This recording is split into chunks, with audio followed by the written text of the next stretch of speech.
Hello મિત્રો, આજના વિડીયોમાં દરેકનું સ્વાગત છે.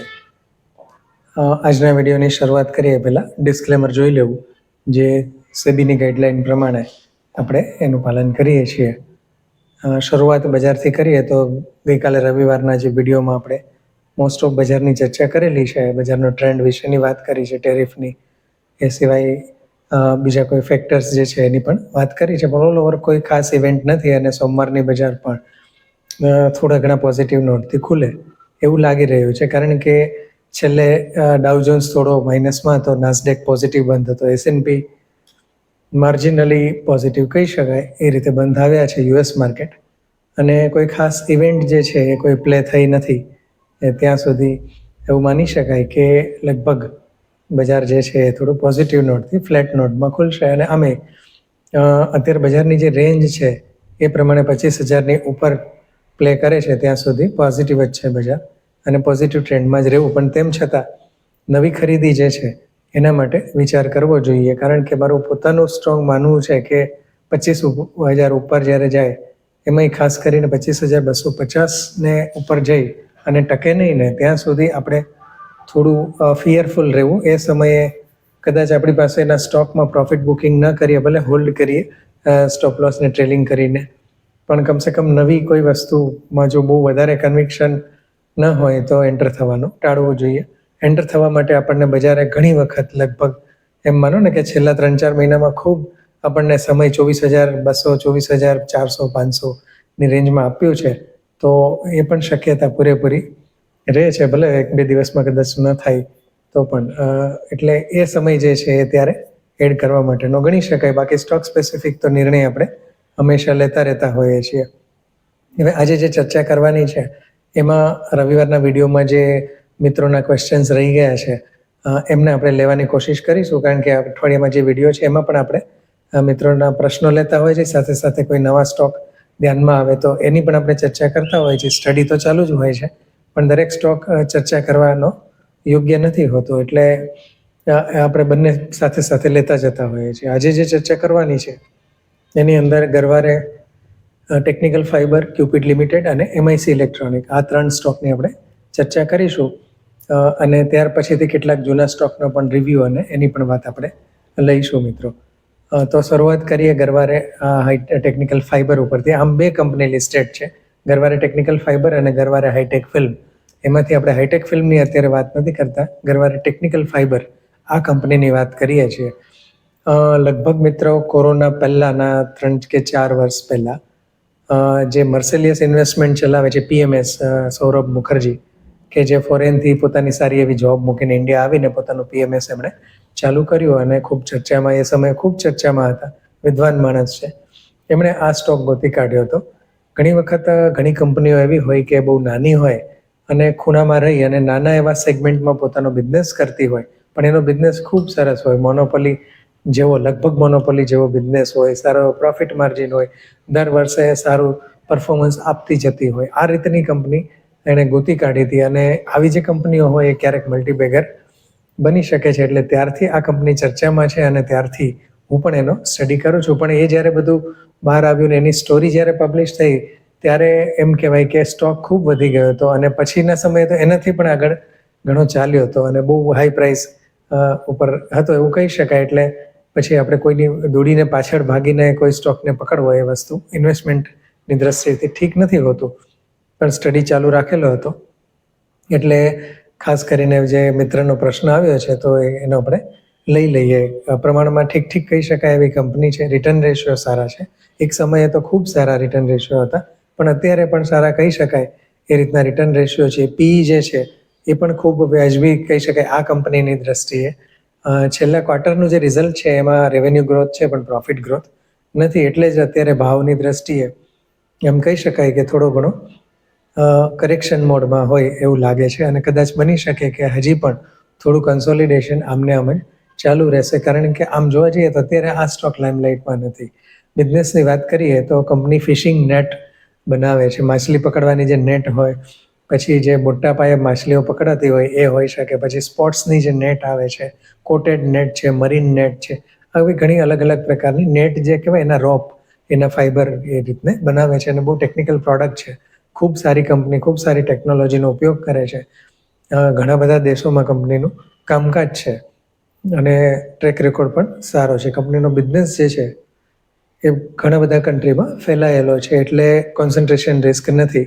પણ છતાંય હમણાં એમનું વર્કિંગ જે કહેવાય ને મ્યુટેડ કહેવાય, કે રેવન્યુ ગ્રોથ, પ્રોફિટ ગ્રોથ એટલું તોડફોડ જે હતો પહેલાંના એ રીતે નથી આપતું. પણ તેમ છતાં કોઈ નેગેટિવ કે એવી કોઈ વસ્તુ ખાસ કરીને આંકડામાં ક્યાંય આપણને જોવા નથી મળી. પણ આ એક કંપનીનો એવો સમય ચાલી રહ્યો હોય એવું લાગે છે. અને પ્રમાણમાં સાઉન્ડ સ્ટોક કહી શકાય. ઇક્વિટીના પ્રમાણમાં રિઝર્વ સારું, કેશ એટલી બધી નથી, કેશ પોઝિટિવ કંપની નથી. અને હોલ્ડિંગ લઈએ, પ્રમોટરોનું હોલ્ડિંગ, તો એ પણ સારું છે. ઉલટાનું થોડું ઘણું માર્જિનલી પ્રમોટર હોલ્ડિંગ વધ્યું છે. એટલે આ એક સારી અને ઇન્ટરેસ્ટિંગ અને સ્ટડી કરી શકાય એવી કંપની કહી શકાય છે. પણ બીજો એક વસ્તુ જોખમ આમાં એ રહેતું હોય છે આવી કંપનીઓમાં, કે કોઈ આવી રીતનો હાઈપ એક વખત આવી ગયો હોય ને પછી એ કંપનીએ મલ્ટીફોલ્ડ રિટર્ન આપ્યું હોય, પછી ઘણા વર્ષો સુધી એવું બની શકે કે એનું રિટર્ન જે છે એ પ્રમાણે ન હોય અને કન્સોલિડેશન ફેઝમાં હોય તો આપણી ધીરજની કસોટી કરે. અને અત્યારનો સમય જે કહેવાય એ દરેકને ફટાફટ રિટર્ન લઈને નીકળી જવું છે અને બીજો સ્ટોક પાછો રિટર્ન આપે એવો ગોતવો છે. એટલે એ રીતનું મેન્ટાલિટી નથી. પણ ખરેખર આમ જોવા જવું ને તો તમે લાંબા ગાળાના હોલ્ડિંગથી જ વેલ્થ બને છે એ તો આપણે અનેક વખત વાત પણ કરી ચૂક્યા છીએ. અને બજારના મોટા મોટા ઇન્વેસ્ટરોને તમે જુઓ તો પણ તમને ખ્યાલ આવે કે એમાંથી કોઈ મોસ્ટલી ટ્રેડર નથી. એક ઝુનઝુનવાલા સાહેબ ટ્રેડિંગ કરી લેતા હતા, પણ એ તો બહુ અલગ ખેલાડી હતા અને આખી અલગ લેવલ ઉપર જ એમનું પ્લે હતું દરેક વસ્તુમાં. બાકી બધા ઇન્વેસ્ટિંગથી, કોઈ સ્ટોકમાં વર્ષો સુધી પડ્યા રહેવાથી, ઇવન અત્યારે આમ જોવા જઈએ ને તમે છેલ્લે અભ્યાસ કરજો તો સારા ઇન્વેસ્ટરો જે છે એમના પોર્ટફોલિયોનું 6 મહિનાનું કે છેલ્લા 1 વર્ષનું રિટર્ન એ ઘણા ઇન્વેસ્ટરોનું એટલું સારું નથી, બહુ મામૂલી રિટર્ન છે. પણ તેમ છતાં જોજો કે એમનું જે કન્વિક્શન છે એમણે જાળવી રાખ્યું છે.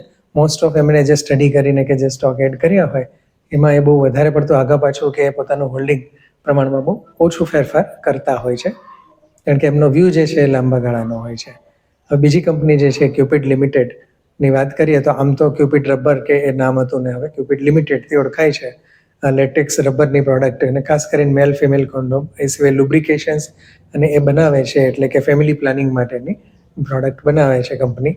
અને ઘણા વર્ષો જૂની કંપની છે. આઈપીઓ આવ્યો તો એ મને બરાબર યાદ છે. અને વચ્ચે એની પણ ધૂમ મચી હતી આ રીતના બિઝનેસ અને પ્રોફિટ માર્જિન પ્રમાણમાં એ સમયે સારો હતો.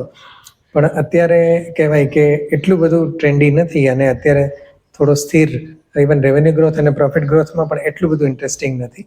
પણ તેમ છતાં રિટર્ન રેશિયો વ્યાજબી છે, બહુ તોડફોડ નથી અને સાવ પુઅર નથી. 12-13% આરઓઈ અને આરઓસી જે કહેવાય 17-19% આજુબાજુ છે. એની સામે પી રેશિયો જે છે એ થોડો મને વધારે લાગી રહ્યો છે, કારણ કે એના પિયરની કંપની તમે જોવા જાઓ કે એને લગતી કે આ સેગમેન્ટમાં જે કંપનીઓ હોય એને તમે જો સ્ટડી કરો તો બીજી ઘણી એવી કંપની છે કે જે તમને ખૂબ સારા પી, ઓછા પીથી અને સારો રિટર્ન રેશિયો ધરાવતી હોય એવી કંપની તમને મળી શકે છે.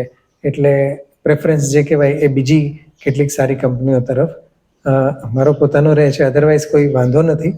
અને જે રીતનો છેલ્લા દિવસોમાં સ્ટીમઅપ છે, કદાચ કોઈ ન્યૂઝ હોઈ શકે છે અથવા કંઈક ઘટનાઓ હોય જેમની પાસે હોલ્ડિંગ હોય અને રેગ્યુલરલી ટ્રેક કરતા હોય તો કદાચ એમની પાસે વધારે માહિતી હોય તો એ રીતે વિચારવું, કોઈ લેવા કે વેચવાની ભલામણ નથી. અને ત્રીજો સ્ટોક જે છે એમઆઈસી ઇલેક્ટ્રોનિક્સ, આ એક ઇલેક્ટ્રોનિક્સ ગેઝેટ માટેની કંપની છે. પણ આમ જોવા જઈએ તો એલઈડીથી માંડી અને ખૂબ વાઇડ રેન્જ એપ્લાયન્સીસથી માંડી ઘણી બધી પ્રોડક્ટ બનાવે છે. અને ઘણા બધા દેશોમાં પણ કંપનીનું કામકાજ છે. પણ આર્થિક એટલે કે એમના જે ફેક્ટ ફિગર કહેવાય એ બહુ પુઅર જોવા મળે છે. રિટર્ન રેશિયો ખૂબ ઓછા કહેવાય. નહીંતર આ સેગમેન્ટની કંપનીઓ જે છે, જે જોબ વર્ક કરે છે, એમના પણ રિટર્ન રેશિયો ખૂબ સારા છે. ભલે પી કંપનીનો ઠીક કહી શકાય, એ પણ ઓછો નથી, 100થી ઉપરનો પી છે.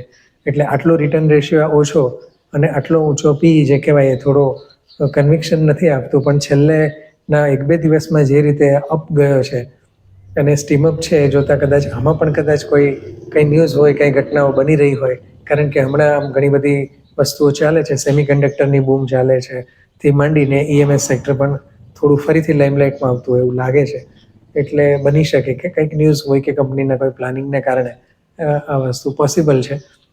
બાકી ફિગરમાં એટલું બધું પ્રોત્સાહન નથી દરેક વસ્તુમાં. ક્વાર્ટરલી રિઝલ્ટમાં તમે જોવા જાવ તો પણ એમાં કંઈ ખાસ એટલો ગ્રોથ કે એટલો પ્રોફિટ ગ્રોથ નથી. બાકી કંપની ઇક્વિટી અને રિઝર્વ એમાં પણ ઠીક જ કહી શકાય. એ સિવાય પ્રમોટર હોલ્ડિંગ, તો પ્રમોટર હોલ્ડિંગ સતત ઘટતું રહ્યું છે. વચ્ચે એક ક્વાર્ટર એવા આવ્યા હતા કે પ્રમોટરનું હોલ્ડિંગ ઘટ્યું અને એફઆઈઆઈનું હોલ્ડિંગ વધ્યું, પણ એફઆઈઆઈ પાછા ફરીથી તરત નીકળી અને છેલ્લે પબ્લિકના ભાગે એ બધું હોલ્ડિંગ આવી ગયું છે. એટલે પ્રમોટર હોલ્ડિંગ ઘટતું હોય ને પબ્લિકનું હોલ્ડિંગ વધતું જતું હોય, એ સ્ટોક જે કહેવાય કે મને બહુ કન્વિક્શન એટલું નથી આપતા હોતા. પણ તેમ છતાં કંઈક કહેવાય ને કે ખાલી ફંડામેન્ટલ્સ ઉપર જ બજાર નથી ચાલતું હોતું. ઘણી વખત ન્યૂઝ બેઝ, કોઈ ઇવેન્ટ બેઝ ઉપર પણ ઘણી વખત સ્ટોકની મુવમેન્ટ આવતી હોય છે. તો આ વસ્તુને પણ ધ્યાનમાં રાખી અને એ પ્રમાણે અભ્યાસ કરવો જોઈએ.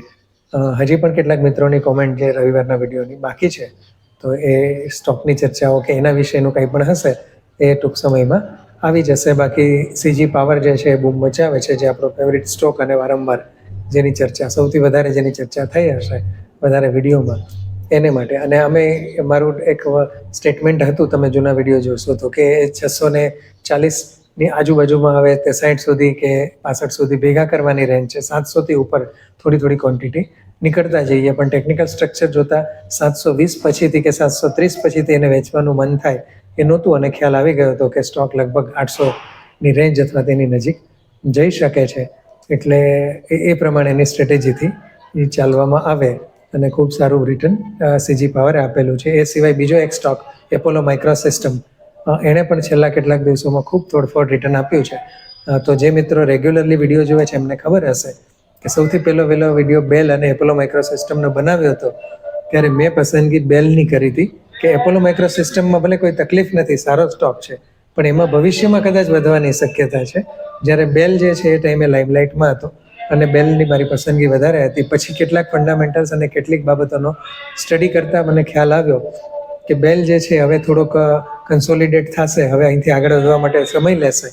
ત્યારે મેં ફરીથી વિડીયો આવ્યો હતો કે એપોલો માઇક્રોસિસ્ટમને હવે હું પ્રાયોરિટી આપું છું. મને એવું લાગે છે કે હવે એમાં મોમેન્ટમ આવવું જોઈએ અને એ એક સારો વળતર આપી શકે. ત્યારે લગભગ 210-212થી માંડી અને એની આજુબાજુનો રેન્જનો એ હતો. ત્યાર પછીથી એ બધી રેન્જમાં ત્યાં ફરતો હતો. અત્યારે લગભગ ₹100 ઉપર વધારો ત્યાંથી થઈ ચૂક્યો છે. તો જેમણે પણ સ્ટ્રેટેજી બનાવી હશે એમણે પોતાનું ગાઈડન્સ એમાં યુઝ કર્યું હશે અને પોતાની જે કહેવાય કે કેપેસિટી અને હોલ્ડિંગ કેપેસિટી પ્રમાણે નિર્ણય લેવો. હવે 300ની ઉપર જે છે હવેની પ્રાઇસ રેન્જ એવી છે કે અહીંયાથી પણ વધી શકે છે. સ્ટોક ઘણો સ્ટ્રોંગ છે. બેલ કરતાં એમાં શું છે, પ્રાઇવેટ સેક્ટર છે એટલે આમ જોવા જઈએ તો રિટર્ન રેશિયો વધારે સારા જળવાઈ રહે ભવિષ્યમાં એવી શક્યતા છે. પણ તેમ છતાં મારું પોતાનો તો એક સ્ટ્રેટેજી રહી છે કે બને ત્યાં સુધી જે પ્રોફિટ બુક કર્યો હોય આપણો, અને એમાંય ટૂંકા ગાળામાં હોય, કારણ કે મોસ્ટલી સ્ટોકમાં એવું બનતું હોય કે કંઈક વસ્તુના બનાવ કે ઘટના ઉપરથી સ્ટીમ અપ થયો હોય એટલે ત્યાર પછીથી થોડું કન્સોલિડેશન ફેઝ આવે. પણ છેલ્લેના ડિસ્કસ કરેલા સ્ટોકમાંથી ઘણા બધા સ્ટોક એવા છે, ટ્રાન્સરેલ લાઇટિંગ છે થી માંડી અને ઘણા બધા એવા કે જે ખૂબ સારું પરફોર્મન્સ આપી રહ્યા છે. અને હજી પણ વધારે ને વધારે આવા સ્ટોક આપણે ગોતીને લાવી અને તમારી સમક્ષ એની ચર્ચાઓ આપણે ચોક્કસ કરીશું. મિત્રો, કોમેન્ટ, લાઇક અને સબસ્ક્રાઈબ કરવાનું ભૂલશો નહીં. ધન્યવાદ. જય હિન્દ.